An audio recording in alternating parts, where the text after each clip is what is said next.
Hello YouTube and welcome to another moto vlog coming at you from Bull Run Harley Davidson in Manassas, Virginia. We are riding today a 2019, 2020, I'm not really sure, Harley Davidson Fat Bob. It is a beautiful motorcycle, a little different from your usual Harley in terms of looks, but a beautiful bike nonetheless. It's got the big 114-inch cubic inch engine, which is a beautiful engine. Makes a nice noise, pulls pretty well. It is a lot of fun. And with the stock pipes, stock gearing, stock everything on this bike, it's smooth and comfortable and just a overall great package. It's to start off with, it's just easy to ride. You get on the bike, the clutch pull is really nice. The engine pulls great from down low, but doesn't have this overwhelming amount of power, so it's really easy to get it going without too much issue there. It handles, the low speed handling is really good. The bike betrays its weight very well, and it changes directions quickly. It's easy to ride. I can see now why police officers and such do use Harleys, because at low speeds these bikes they handle very well, even compared to your adventure bikes and your sports bikes.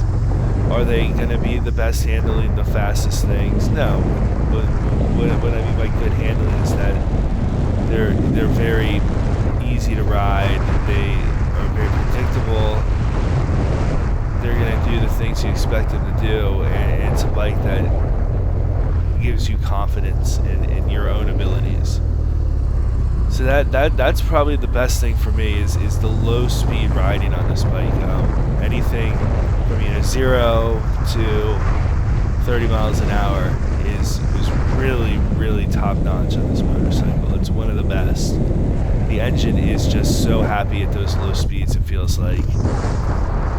And the way they control the bike with the clutch, and the way the bike just handles and tips in, and the speed at which it changes directions is just beautiful. It's absolutely beautiful, and I love it. And the foot position doesn't really bother me. It's like the perfect feet forward for me. And once you start going down the street, it feels great too. The transmission is not amazing, but it's not bad either. It's just its own unique charm. And it takes a little bit of force, and the shifter position is a little bit awkward. But I imagine I can adjust the shifter position for free or for very little money. So that would make that issue completely disappear for me. The issue with the shifter position is that I like riding more with my toes.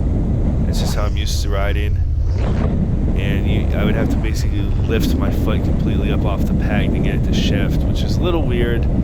I could maybe get it in a slightly different position, where I could rock the shifter up and down, with my foot in the middle part. Anyways, that's just such a nitpicky thing. Another thing I didn't like was the mirrors. They're just not good. They're too far in. They're too small. Another nitpicky thing I'm sure can be fixed. That would be a little more expensive, but not too bad. So it looks like I'm looking down here, and every bike's got its own, characteristics, but I have noticed when I am riding faster, it makes me look like I'm looking down, which is kind of true. I'm putting my head down to help shift the weight of the bike. The bike is very stable at higher speeds. It's got a wide rear tire, something like 240. And you'd think that would hurt the handling, but it doesn't. This is considered to be the best handling Harley Davidson by some people, and I can see why. It's very predictable and very confidence inspiring. All those characteristics I said about the low speed maneuverability translate over to the high speed maneuverability. So this bike has a lot going for it. It feels good, it rides good. I said a little bit about the engine. It is a good engine.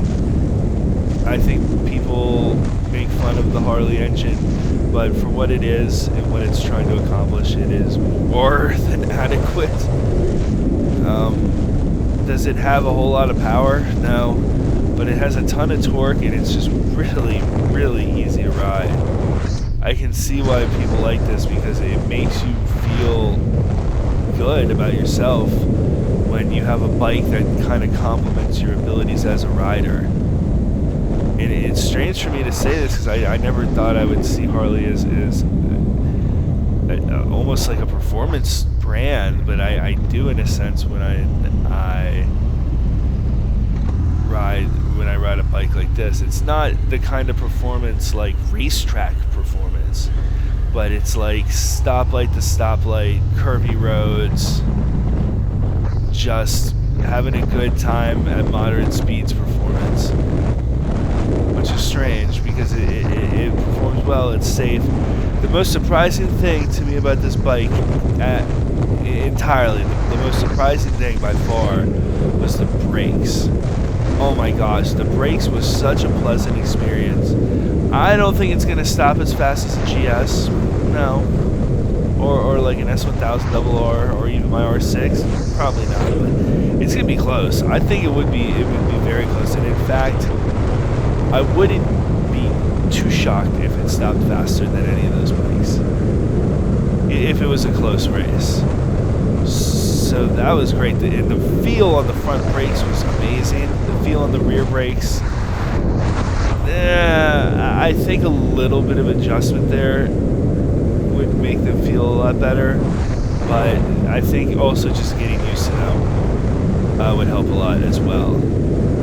So yeah, the brakes. So I've said all these good things about the bike, but unfortunately I don't think this motorcycle is for me in any real capacity. And it's a bit of a shame as we turn off 234 here on the Dumfries Road.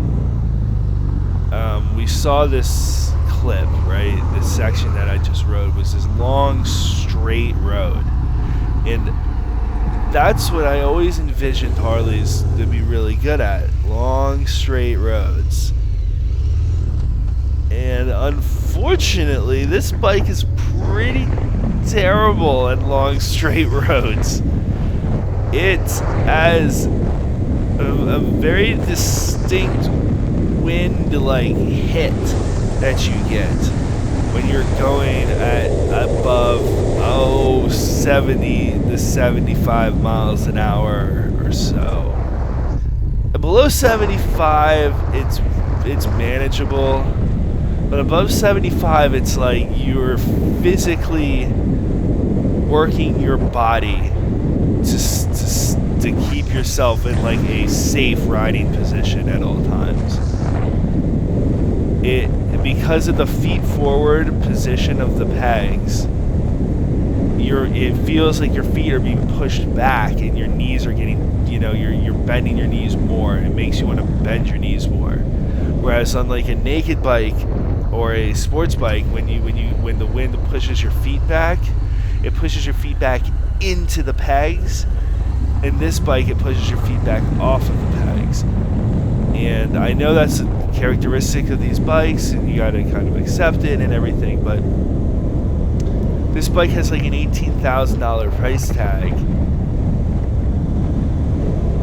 And if it's a Harley Davidson, I would expect it, and I hate to say this, to kind of be good at everything a little more than it is for $18,000. This is a good naked around town bike.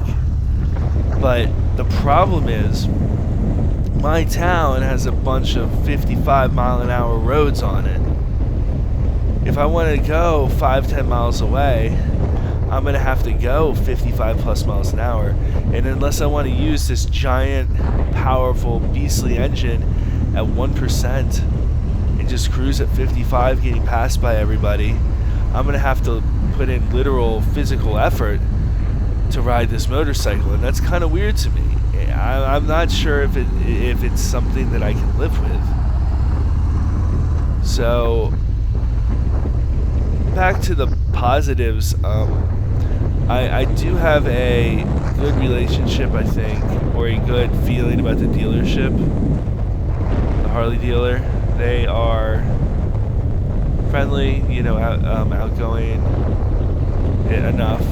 It's really a demographic of people that you could put them in any brand of motorcycle dealership and they would look right at home. So that was something good. You know, they didn't have anything bad or good or anything to say about my bike. They were very, very quick and easy to give me the demo ride. They were happy to do it. They didn't really pressure me into buying the bike too much. I think I probably talked about the bike more than they might have wanted me to, if anything, because it was a bit of a busy day going on with an event that they were having, like an open house. So that was pretty cool. It was a good dealership experience. It was a fun bike, but it just doesn't make a whole lot of sense to me. It's like the design philosophy completely contradicts with what I want in a motorcycle. Like, I'd like a bike that can handle a bit of high-speed riding, even if there is some wind blast from the naked bike aspect of it. That's fine as long as you're put in the right position to handle it. But when you're sitting here having to kind of fight the wind, it seems to me to take away a lot of the joy of riding.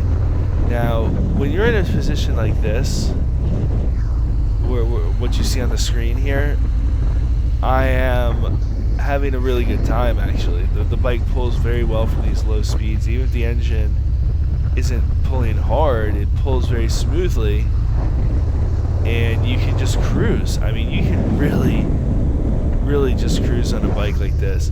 And it makes me a little confused about what people want out of these bikes. I don't understand the loud exhausts and the stage 4 or whatever engine kits on these bikes. But that's just me.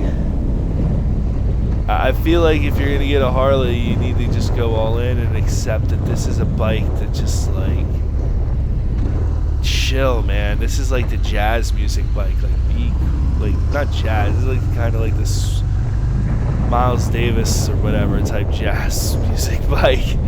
You gotta be cool, man. You gotta be blue. You gotta really just be zen, like with the world.